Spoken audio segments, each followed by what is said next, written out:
On air is Disposition. This is Gagarin. Let's go. Today, we focus on the top 5 events and phenomena in the army sector. All are related to Belarus in 2024. By the way, the most challenging task in preparing this episode was selecting just 5 for the ranking.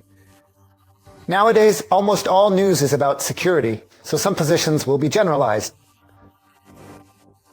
Let's start with the foundation. So 5th place, it's not only the approval, but also the practical implementation of the national security concept and military doctrine. Strategic documents clearly indicate what will happen if we are not only barked at. We have established the measures that states will take when challenges and threats arise. We have clearly formulated what government bodies should do, what functions to perform in response to security threats to our country, and we have defined and communicated the views of the Republic of Belarus on the use of tactical nuclear weapons stationed on our territory. A new chapter has appeared where we define our allied obligations. By the way, the concept and doctrine were approved by the All Belarusian People's Assembly. At the forum, President Lukashenko outlined the situation in which the country is building its defensive structures. One thing is clear. They really want to drag us into war. Like no one else. And I, as the Commander-in-Chief and our military intelligence services, see this. While they provoke us, dig trenches, modernize military infrastructure and armaments. I have already said we are building a peaceful life on this side of the border. We are not erecting fences, not digging trenches, but our peacefulness is not pacifism. I ask not to confuse. We must be strong, so that no one dares to bring us to our knees, as has often happened in our history. We acted based on the situation. As a result, the 4th place in our ranking goes to exercises and inspections. They were conducted, by the way, with CSTO partners, colleagues from China, territorial forces, and militias. We also set records. For example, for the first time, 2 brigades were simultaneously brought to wartime states. Anti-aircraft, missile, and mechanized. For the first time in 2024, Belarusian units participated in exercises with non-strategic nuclear forces.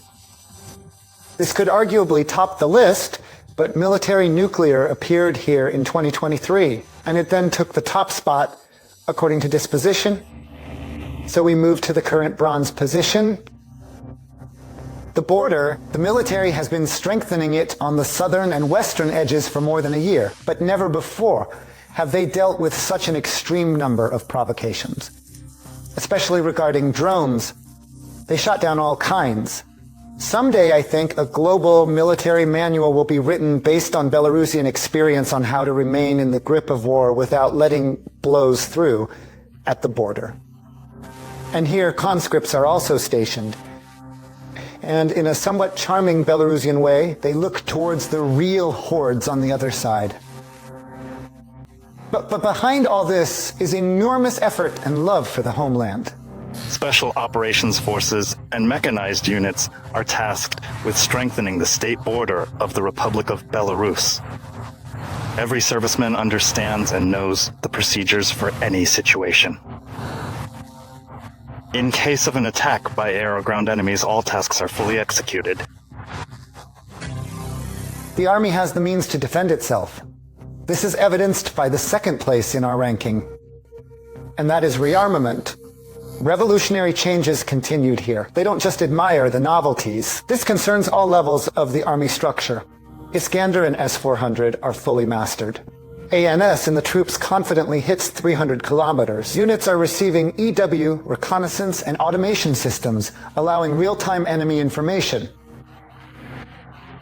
Recently, another batch of TOR air defense systems arrived in the country.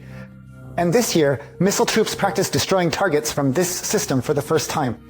On the move, the issue of equipping with drones is also significant. This is under the control of the head of state, who inspected the industry's potential in 2024. Drones are a serious matter. as the military says, very effective and advantageous in terms of war.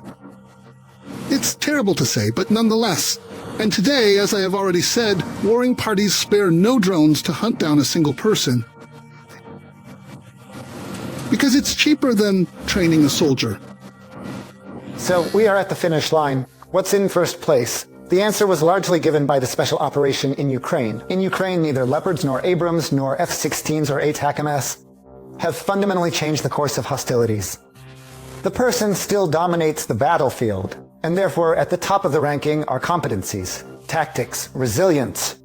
Never before have soldiers and officers been required to have so many skills as now. As for tactics, it has been refined all year round. Units are actively mastering actions in fortified areas, fighters work in pairs, guns individually. Tankers increasingly fire from closed positions like howitzers. If marches were made in 2024, they were combined with forced crossings over long distances. If groups were formed, they were diverse and covertly for specific tasks. This is our military list in one of the most complex and controversial periods. All 5 mentioned positions are, of course, closely intertwined. Importantly, no one has managed to untie the resulting knot. Like the war,